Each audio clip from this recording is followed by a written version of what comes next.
আপনাদের অনুরোধে একটা ভিডিও নিয়ে আসলাম। অনেকে আমাকে রিকোয়েস্ট করেছিলেন। যাই হোক, সেই রিকোয়েস্টটাকে অবশ্যই বলবো। আসসালামু আলাইকুম প্রিয় ভাই বোনেরা, কেমন আছেন? আশা করি সকলেই ভালো আছেন। আলহামদুলিল্লাহ, আমিও ভালো আছি। বরাবরের মতোই লং ভিডিও নিয়ে চলে আসলাম আপনাদের সামনে।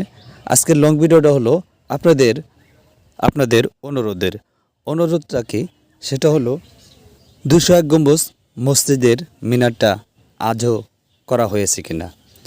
তো প্রিয় দর্শক শ্রোতা, দেখতেই পাচ্ছেন এখনও মিনারটির কাজ শুরু হয়নি। এটা এশিয়া মহাদেশের সবচেয়ে বড় একটি টাওয়ার হতে যাচ্ছে।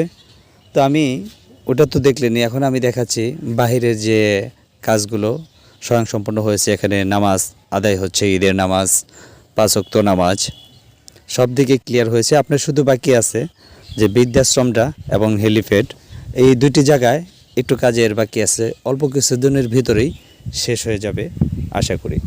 কারণ আমি এখানে, আমার বাড়িটা এখানে, আমি মাঝে মাঝে আসি, ঘুরতে আসি। তো যারা আমার ফ্রেন্ড সার্কেল যারা আছে, তারা অনেকেই ফোন করে বা মেসেজ করে যে ভাই আপনাদের ওই মসজিদটা কি কমপ্লিট হয়েছে কি না, দেখতে যাব। তো সবার ইয়ের জন্য আমি এই ভিডিওটা করলাম, যাতে সবাই জানতে পারে, যারা আমার প্রিয় ভাই বোনেরা আছেন, যারা এদিকে আসতে চান।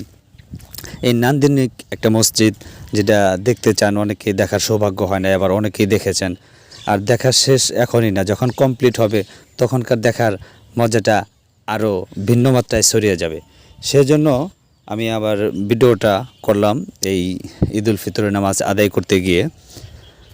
তাই আপনাদেরকে উপহার দিলাম ভিডিওটি। যদি ভালো লাগে তাহলে অবশ্যই ভিডিওটা একটু শেয়ার করবেন, যাতে অনেকেই আরও আপনার শেয়ারের মাধ্যমে দেখতে পারে। আর যারা এখানে ভ্রমণ করতে আসবেন তাদেরকে স্বাগত জানাচ্ছি আমার পক্ষ থেকে। অবশ্যই আসবেন, ভালো একটা জায়গা, আল্লাহর ঘর। যতটুকু পারতেছি এই ভিডিওর মাধ্যমে তুলে ধরার চেষ্টা করতেছি। এটা মসজিদের বাহির সাইড, মানে পেছনের সামনের। তো এখানে দেখছেন ফুলের বাগান, তার পাশে আছে আপনার নদী। এই নদীর এখানেও কিন্তু আপনারা বিনোদন করতে পারবেন, সুন্দর জায়গার করতেছে বিনোদন করার জন্য। এখানে দেখতে পাচ্ছেন যে এখানে বৃদ্ধাশ্রম, তারপরে পুরুষ টয়লেট, মহিলা টয়লেট সবই আছে। তো আপনারা যদি এখানে আসেন, আপনারা খুবই মনোরম পরিবেশে ঘুরে দেখে যেতে পারবেন, এটা আমি গ্যারান্টি। আমি যে সামনের অংশটুকু দেখাচ্ছি, এর আগে পিছনের টুক দেখাইছি, ভিতরেও আরেকটা ভিডিওতে আপনাদেরকে দেখানো হয়েছে। তো আশা করি যদি ভিডিওটা ভালো লাগে অবশ্যই লাইক, কমেন্ট, শেয়ার করবেন। যেহেতু আমরা এই প্ল্যাটফর্মে একে অপরের হাত ধরে কাজ করতে এসেছি, একা তো কখনো আগাইতে পারবো না, তাই না? তো একে অপরের পাশে থাকতে হবে। অবশ্যই আশা করি আপনারা আমার পাশে থাকবেন, ইনশাল্লাহ আমিও আপনার পাশে থাকব।